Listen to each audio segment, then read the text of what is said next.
During the early 1950s, almost nothing was more debated than civil rights. One of the most controversial issues was segregation between black and white schools under the principle of separate but equal.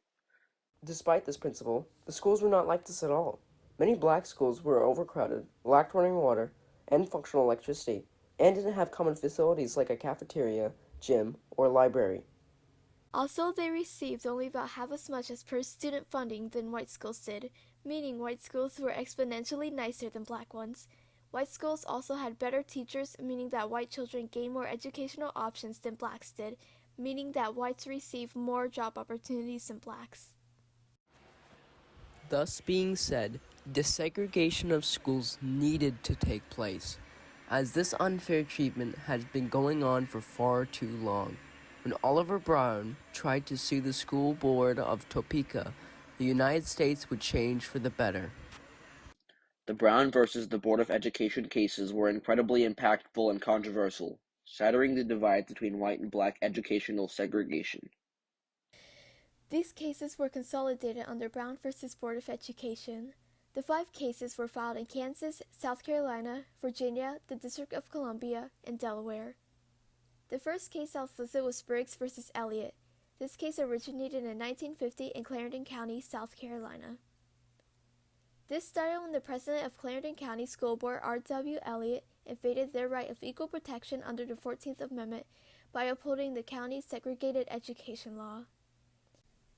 Most children picked the white doll, which proved that children have racial preference. The sense of inferiority caused by segregation had existing lifelong consequences, Clark had argued, consequences that started before children could even express any information about race. This research helped aid in evidence that was influential in the Supreme Court's decision in the Brown v. Board of Education case. Marshall also argued the Davis v. County School Board of Prince Edward County, Virginia case at federal level. This case was originally filed in May 1951 by Spotsman Robinson and Oliver Hill, plaintiffs' attorneys.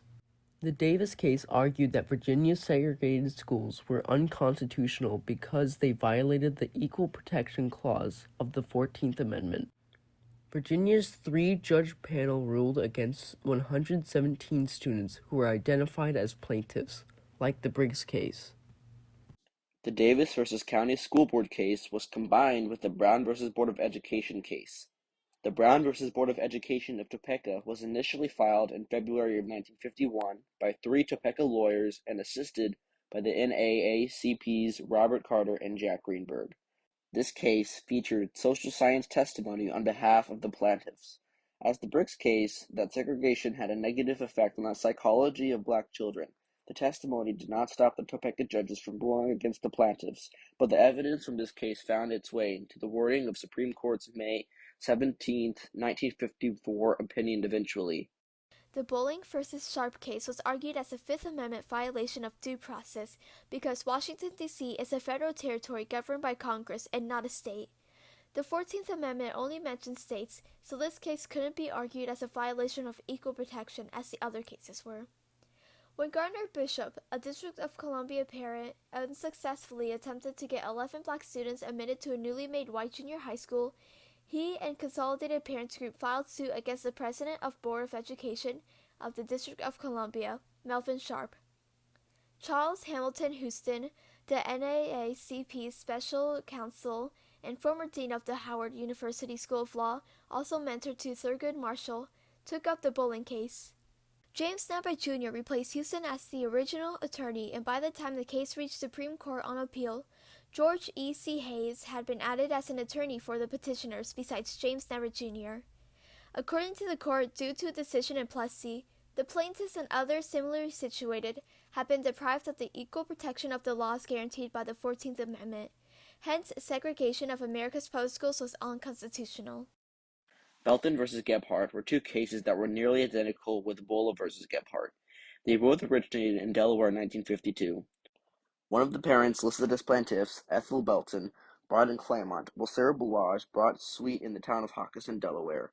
Even that both of these plaintiffs brought suit due to the fact that their black children had to attend inferior schools, Balazs went through a unique situation where being a white woman who had adopted black children that was still subject to segregation laws of the state. Lewis Redding, Delaware's only African-American attorney at the time, argued both cases at Delaware's Court of Chancery. Jack Greenberg, NAACP's attorney, resisted Redding. Belton v. Bula Gebhardt was argued at the federal level by H. Albert Young, Delaware's attorney general.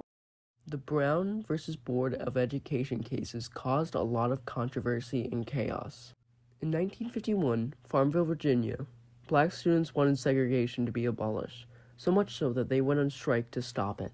They wanted to go to a white school because of their school's poor conditioning. 450 students joined in this protest and did it for 2 weeks. They were able to get to the Supreme Court, but were not successful in stopping segregation. They weren't successful because the Supreme Court first denied them, but later on accepted their offer. However, Southerners in Virginia were angry at this change and started a huge resistance to stop it. However, Virginia started to close public schools due to a sudden stop of funding for them in 1959. In 1957 and 1958, Little Rock, Arkansas had a group of black teenagers, also known as Little Rock 9, who were trying to attend a white school. This infuriated the Southerners in Arkansas so much that they started a violent protest against these teenagers. However, President Dwight Eisenhower sent U.S. troops and took command of the National Guard, and then allowed Little Rock 9 to join the school. However, in 1958 through 1959, the governor of Arkansas closed all public high schools in Little Rock, and soon other southern states started to close public schools as well. Then in 1960, Ruby Bridges, who was a 6-year-old black girl, joined a white school in New Orleans, Louisiana. She was able to join the school because of an exam she took that decided if she could handle a white school academically. Her first day, she was escorted with her mom by 4 federal marshals. 2 marshals were in front of Ruby and her mother, and 2 were behind them. When she was being escorted, many people were screaming slurs at Ruby. This didn't affect her until Ruby saw a woman holding a black baby doll in a coffin, which then made her frightened. Ruby spent her first day in the principal's office because of all the chaos that happened because of her joining the school. However, with all the horrible things she saw at school, Ruby never missed a day in her first year and was known as the first black woman to join a white school. All this controversy and chaos was caused by all the black parents wanting their children a better school education. After the Plessy v. Ferguson case in 1896, segregation was ruled constitutional if it was separate but equal.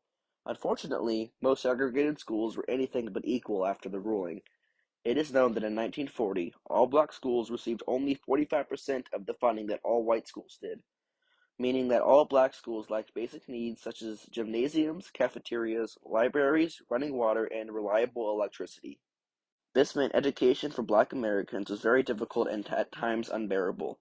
Education is one of the most important things a child needs. Without it, jobs would be much harder to obtain and living becomes all the more difficult. Making black schools unequal by not providing them with their needs is beyond unconstitutional, it's inhumane. Segregation between black and white schools needed to end in order to provide equal educational opportunities for blacks and whites alike. The Brown versus Board of Education cases changed everything about the USA's education system, but caused a widespread controversy in the country that was made even worse in the South.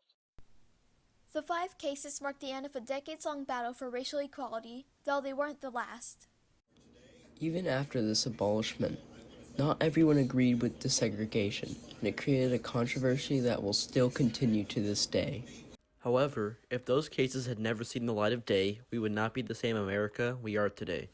In conclusion, these 5 cases changed the U.S. predominantly, though not entirely, by giving everyone the same education so that there are no more educational barriers between us anymore.